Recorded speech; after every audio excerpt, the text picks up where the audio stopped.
په سوکنو انقلاب روډ د ناړي سکول سره نږدې د جوجو جوس او جوجو آیس کریم د پرانیستي دستوره منعقد شوه. په دې پروګرام کې د کلي سیاسي او سماجی شخصیاتو په ګڼ تعداد کې شرکت کړی وو. په پروګرام کې شریکو مېلمنو چمکني ټي وي سره په خبره اترو کې وویل چې د دغه شانتي شاپس حوصله افزایي پکار ده او امید څرګنده کو چې دوی به خپل معیار برقرار ساتي. نن زمونږ د خورشید اجي صاحب د کم قدم چوچت کړی دی د افتتاح وه او د دې افتتاح زمونږ شیراز خان وکړه جج صاحب. الله دې دی کامیاب کړي په دې خپل مقصد کې.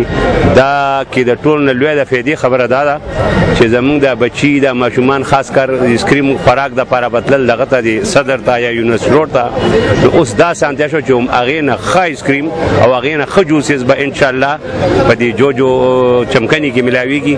نن د دې جوجو آیس کریم او جوسز افتتاح شو.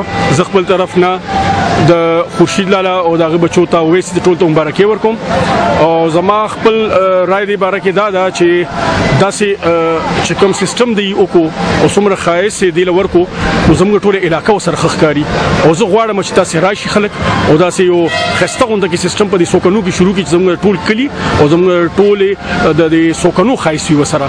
او زه د خپل تره زوی شیراز چې هغه دا بلډینګ جوړ کړی دی دا زه ویم یو بنیاد کېښودو چې هر سړی په خپل کلي کې کار کوي نو دومره ښایسته طریقې سره دیو کې چې ټول کلی ورسره ښه ښکاري. مونږ د جوجو آیس کریم والا دپاره دعا کوو، صاحبزاده هشام دی دپاره دعا کوو چې الله یې کامیاب کړي. او یو خبره ده چې مونږ والدینو له کار وکړو د سوګنو ټولو والدینو له کار وکړو اوس به زمونږ ټول بچي نه دي هغه چې کور ته راځو وي به جوجو آیس کریم فرست اوري. الله دې کامیاب کړي، زمونږ دعاګانې ورسره دي.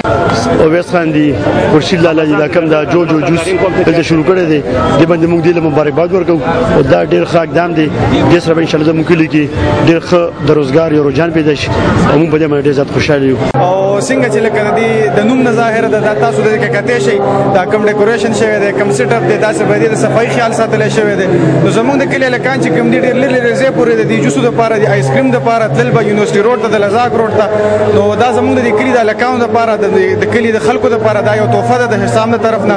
نو موږ غي د باندې مبارکباد ورکو او امید لرو چې ان شاء الله دا به د کلي د لپاره یو د خیر باعث ګرځي. د دې شاپ پرانیستي سره به د دې علاقې ځوانانو او فیملیز ته به یو لوی سهولت مهیا کیږي. نعمت سبحان، چمکني ټي وي، چمکني.